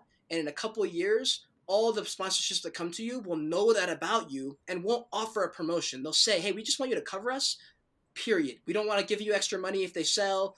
It doesn't matter how many you sell. Like, that's not what I'm about. Like, my sponsorships in the future, I don't want it to be like, okay, we'll give you this much money if you sell this many. I'm like, no. I'm here to just be brutally fucking honest and transparent. You can just be in the video, but I'm not here to show your shit. I don't care what brand you are. I don't care if it's Sony that comes to me and says, we need you to sell this many. I'm like, no, suck a dick. I'm just going to use the camera and talk about it, and that's it. And I can stay true to that, and projects eventually will say, okay, that's what Cade's about. We're paying for that. We're not paying for promotion, you know? Right. So I have a question, actually. You talking about Sony. What is your opinion on these huge brands trying to get into NFTs? It's fine. I just don't think any of them know what they're doing, and they're just trying to hop in on the money. It's just like influencers. I think if they hired a full team to do it, that's dope. What I do think is that there's a trend coming very soon, because I've been in some conversations recently that I never thought I'd be part of, but I know there's some trends coming because I talked about it in the meetings, and they were like, wait, that's totally right. And they've actually started to act on it, is that there's, just like we saw, Nike just bought Clone X or whatever, Adidas just bought this. Projects are coming in. We can't stop it. I don't give a shit about Nike NFTs. I'm not going to buy a Nike. I want the Nike of the NFT world. That's what I want. But the trend that's going to happen is projects are going to be sponsored by massive companies like Sony. Sony's going to buy Dogecoin or whatever. Dogecoin's now associated with Nike or whatever the company was. Now they're kept relevant, right? Nike's not relevant in NFTs. No one gives a shit. But if they're connected to Dogecoin, oh shit, Dogecoin walks around with Nike shoes. Now Nike's relevant. But how does Dogecoin stay relevant? That's when Dogepound partners with me or someone else, like SupDucks partner with me. Now SupDucks remains relevant because I stay relevant because that's my job. I think that's where we're headed. I don't think anyone gives a fuck about Nike NFTs. Like, they want the Dogepound with a Nike sponsorship. I think that's where we're headed. Exactly. So, That's why I love Pepsi. All right. I hate soda. Like, I don't drink soda anymore. But you I like fucking Pepsi. love Pepsi though. Like, if I'm gonna have a soda, I'm getting a That's Pepsi. funny. And or a Sprite. Yeah. I love Sprite too. I'm a big fan. That's like beside the point. Doesn't matter. So, yeah, dude, Sprite cranberry, that shit slaps. Oh, hell yeah. So I love Pepsi, and I saw Pepsi was like, "Yo, we're making an NFT." So for a second there, I got kind of excited because I was like, "Okay, yo, Yeah. like my favorite soda, making an NFT, like I kind of want to buy that." And it flopped horribly, like because I think what did they say? Like almost nobody actually minted them. It was like mostly bots that got in because their protections on their website were like absolute dog shit. Yeah. And they threw it together in like 2 days. Of course. So, but it's like one of those huge like multi-billion-dollar companies that just comes in and swoops up like $24 million from people. I mean, I think the mint was free for the Pepsi. Yeah. The microphone things. But you look at the secondary sales. They went absolutely berserk for like the first 2 days. Like I had a friend that like somehow he was able to mint 2, and he turned around and sold them for like 2 ETH each. Oh, God, that's great. That's great. He got in and out though. Yeah, but they have like 10% royalty. Oh, so yeah. Pepsi is making like a good bit off of those. And then they're making a shit ton of money. It's the same thing with Adidas. I mean, Adidas had like a crazy high mint price on theirs, and people still paid it. It's sold out in like a second. Right. You know what I mean? It's just they just don't know what they're doing, dude. I just don't think those entities know what they're doing. What they need to do is hop on a call with me so I can actually tell them what's fucking going on, and so they don't do something stupid. Exactly. Like hire people that know what they're talking about. Because now you look at the price for like the Nike for the Pepsi things, and they're kind of I think they're like super low now. Let me double check before I say something that's not true. Well, it's important that you have consults with people who are in the space, actually in the dirty work, like knowing what's going on, because there's no other way to know. Yeah. Right. There's no other way to know, and so I think consulting is going to be big. Like for me, I've been in some important calls that are basically just consults where they're asking my opinion on stuff because they're like, you're in more than we are, Yeah, because a lot of these people, I mean, they have no idea what they're doing when they try and make these projects. Like, I doubt Nike knew. I mean, well, actually, Nike did know a lot about CloneX when they bought it because it came out that there was like some insider stuff going on. That was why the price dropped for a little while. But allegedly. Allegedly, there was some stuff going Always on there. allegedly. But yeah.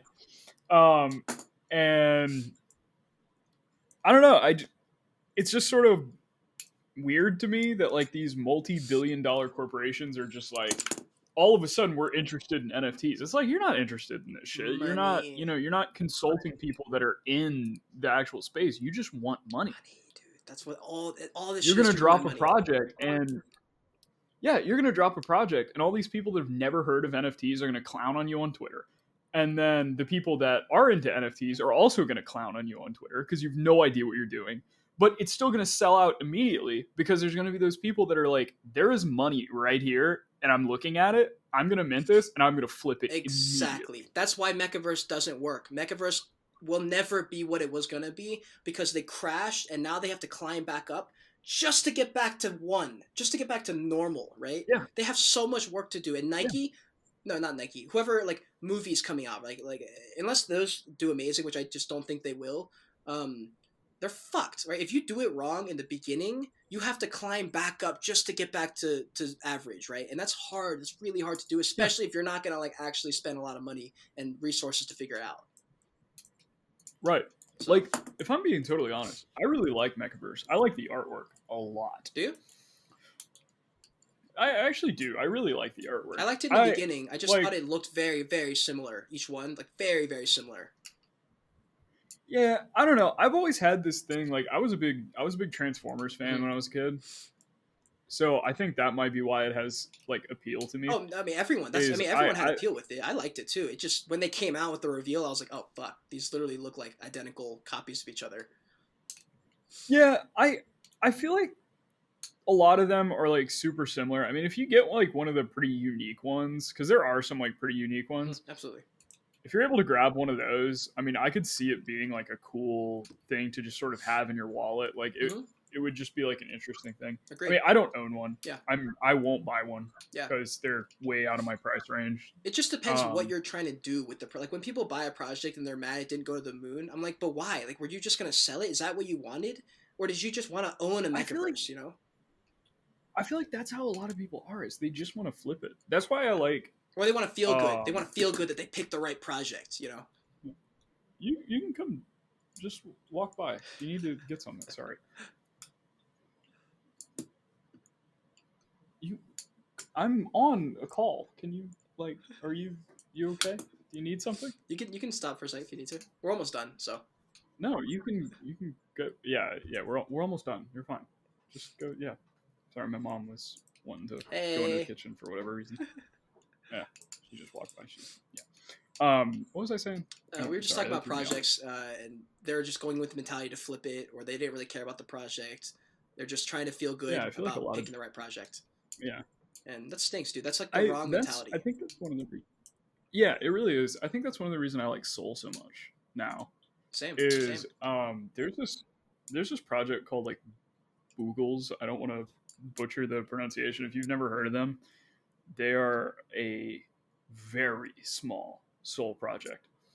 I think right now there are 87 of them that have been made, and 3 of them come out each week, and they get auctioned. Nice. Their floor price on secondary is 1,200 Soul. Wow. And their auctions go for anywhere between 350 to 700 Soul. Why? What? And they are these little pixelated Grim Reapers.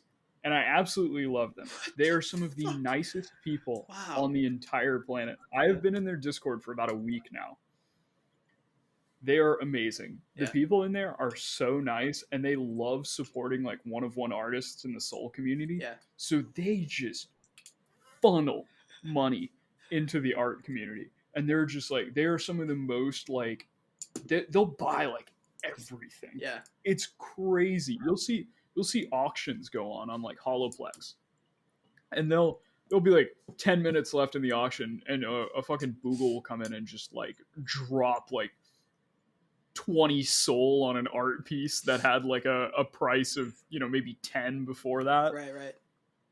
Damn. And it's just ridiculous. These guys are crazy, and I absolutely love them. I'm actually working on this thing right now in the Soul community, whatever. It actually, this was pretty big for me. It got retweeted by the co-founder of Solana. Hell yeah.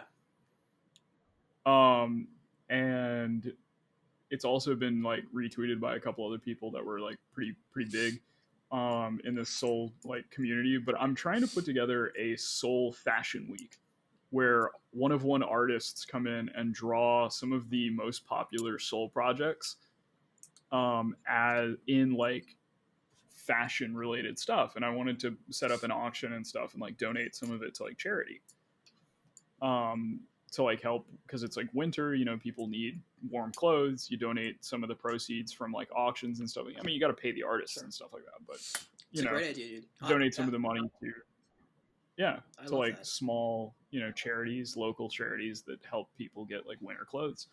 And I was talking to some of them, and I've been drawing some versions of some of their Boogles, all dripped out in like fashion stuff and a totally different art style than it's ever been. I'll send you some of them. They're pretty cool. I didn't want to like, you know, like pump my own stuff or anything. Well, here's I the just wanted to talk about that. That opens up a great thing about like another trend that I think is going to happen is not only are projects and companies going to start sponsoring, platforms are absolutely going to start to. SoulSea is going to start having ambassadors. OpenSea is going to have ambassadors, because here's the thing: OpenSea is an entity without a figurehead.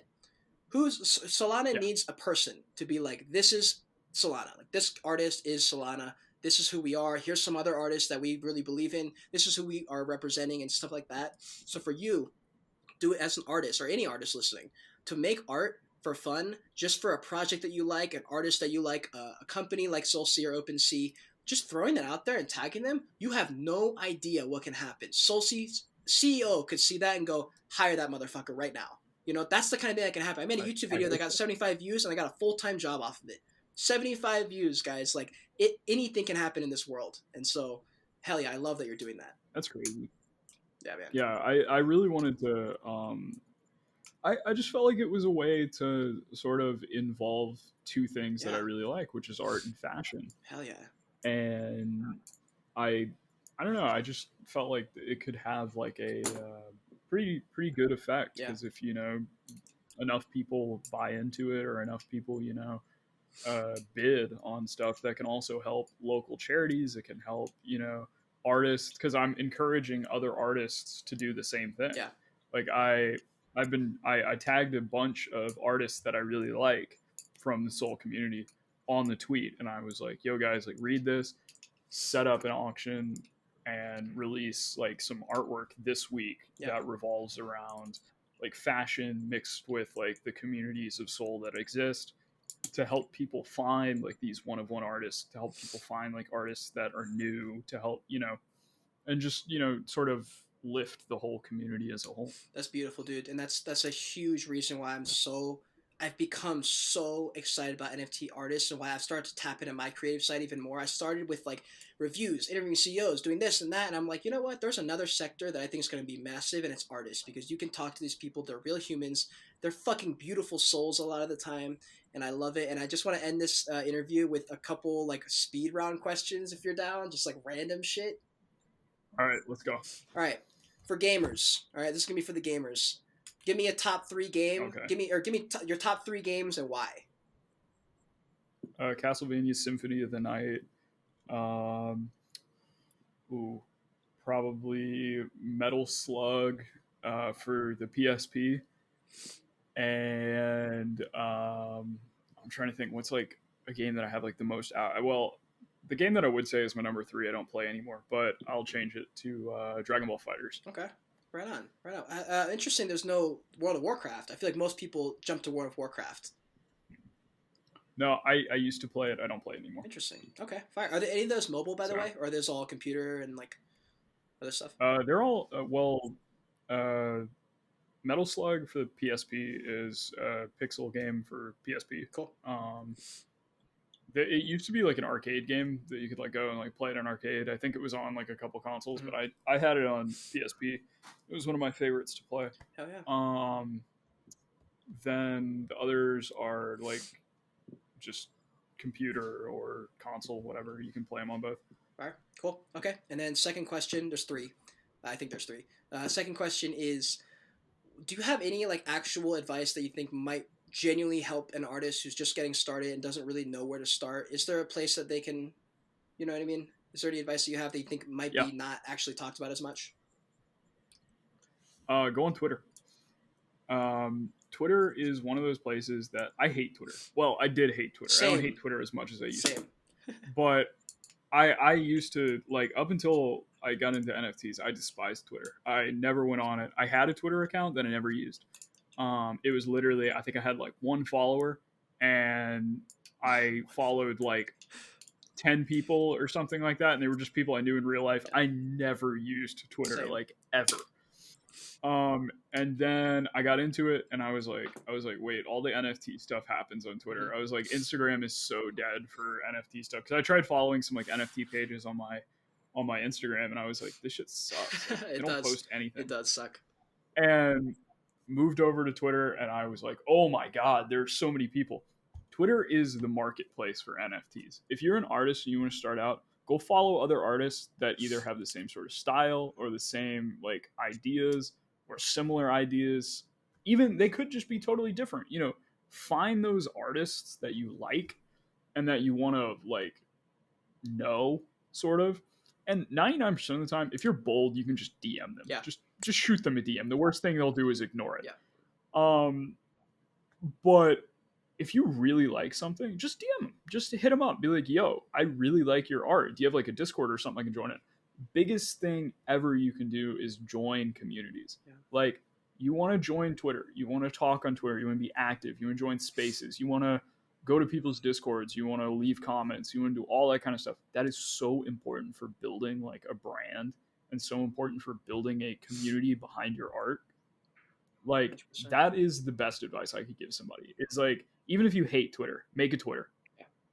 Agreed. I think it's a great piece of advice. I think people forget that community, or not community, engaging with people is a huge thing. You never know who you're going to meet and what they'll become one day. It's shocking sometimes. You'll meet someone, you're like, holy fuck.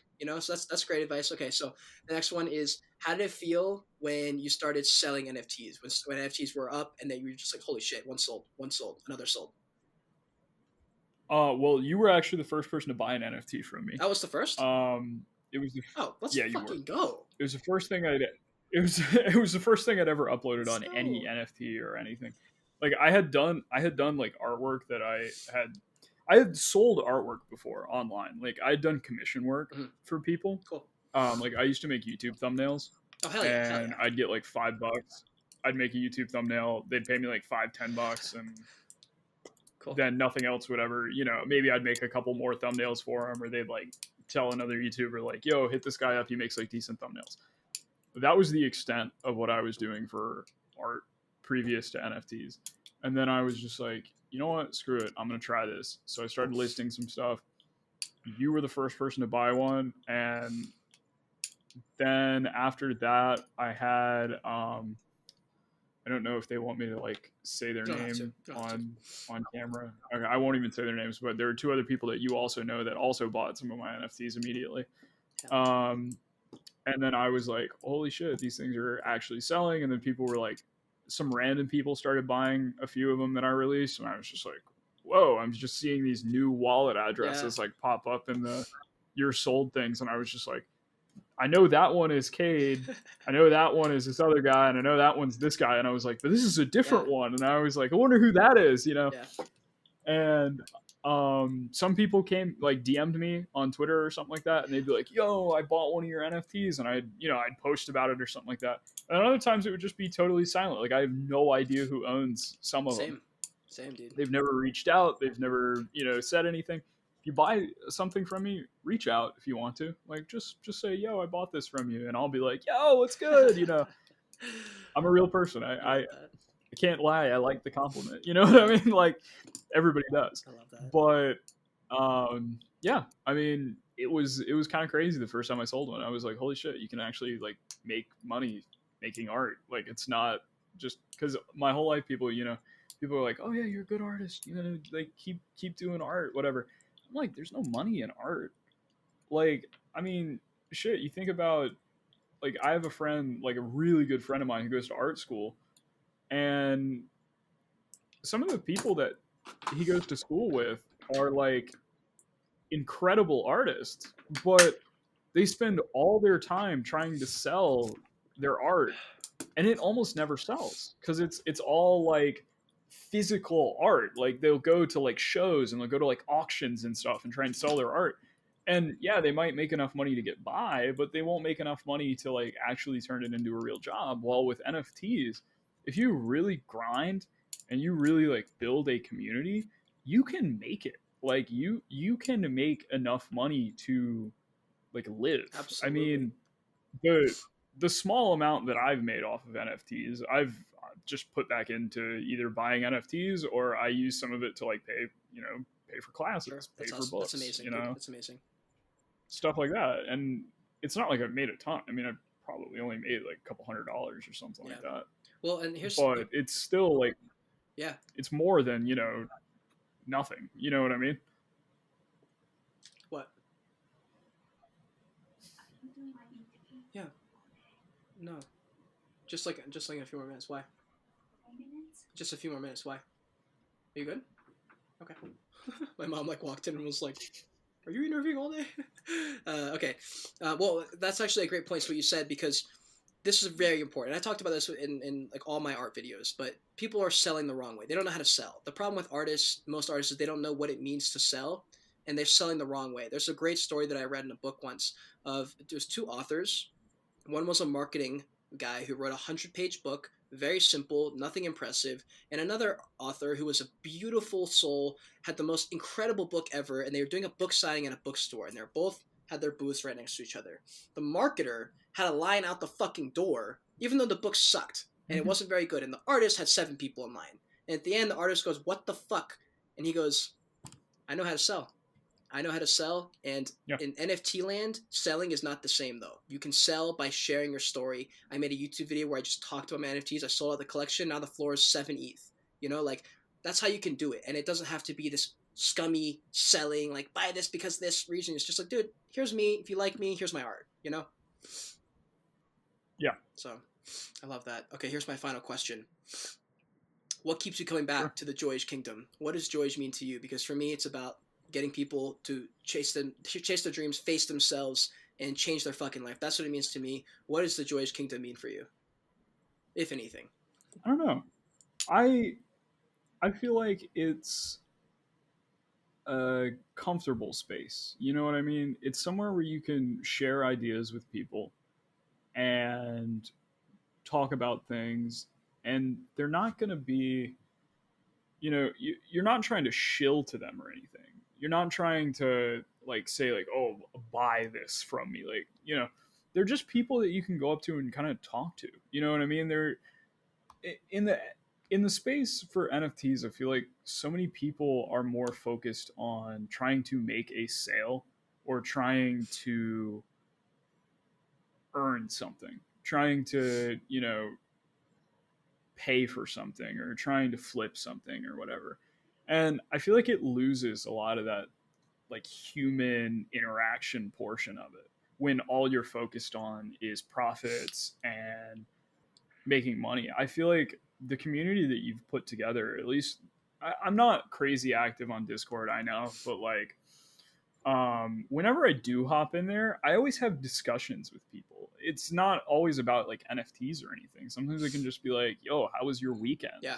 Or like what, you know, what have you guys been up to? You know, sort of thing. And it just feels more like of that human connection that, you know, can be difficult to find in some of these projects. And just seeing it be so central to all of this is, I don't know, I really like it. It's comfortable. You know what I mean? Dude, thank you for saying that. I was very interested in what you would say, because it means something different for everybody, and that's exactly the best. That's like the best answer I ever could have gotten. So thank you for saying that, and that's exactly what I've been hoping to cultivate. You know, the Discord closes at 1,000; it will never be opened again. Well, I'm sure there'll be like a running number if there's like people who haven't been speaking for like 2 years or something. We'll probably have to like kick them out and like put someone else in. But for the most part, you got to purge it every once in a for while. the most part, 1,000 we're choppy it, because after that it gets crazy. I mean, there will be a public Discord where people can pop in, because as the channel grows, people are going to want to join. But as far as that community, that will stay, because that's what I wanted to cultivate. I want real people talking. When I pop in my Discord every single day, all day I'm in there, it's like genuine. I feel the exact same way. I feel comfortable. I feel like people like being in there, and I haven't seen that in many Discords. I've seen it in a few, but it's the people who are prioritizing Discord, I think. Like, I don't think the big influencers, even like Journey Crypto, I was surprised that the amount that influencer people aren't prioritizing talking to the people that are supporting them. And I think that's the most important thing. Yep. And so I'm really glad you picked up that vibe, dude. And last thing, do you want to shout out Yep. anybody, yourself? Do you want to talk about like one last thing and say some last hurrah, or I mean, you can plug anything? shit, I don't know. You can go follow me on Twitter. I mean, I guess Cade will like link it. Yeah, or everything something. will be I don't know. I mean, I post on Twitter a lot, and there's a lot of garbage on my Twitter, so be ready for that. But what else? That's pretty much cool. it. There's art week or fashion week stuff coming up, auctions. Hell yeah. Those are going to be happening. I'm going to be putting those in my Discord if that's a thing. Yeah, man. But yeah, besides that, everything is just Good. Cool. Hey, Thanks for the interview. 100%, dude. And anyone who wants to join anything to do with him, everything will. I'm just gonna have him send me everything. Everything will be in the description below. I appreciate everybody listening. If you did make it to the end, what should our code word be? Should it be something to like? Should it be HellsPawn, Mushdo? Should it be something artistic? What should we do? Let's do hashtag SOL Fashion Week. All right, code word SOL There you go. Fashion Week with the hashtag. All right, I appreciate everyone being here. Yeah, with the hashtag in front Hell of it. yeah. There you go. Matthew, thanks for Post coming something on Twitter dude. about it. Hell yes, I'm so excited. And All right. I appreciate everyone being here. Until next time, continue on your Joyage. Continue to learn and be grateful you're alive watching this video.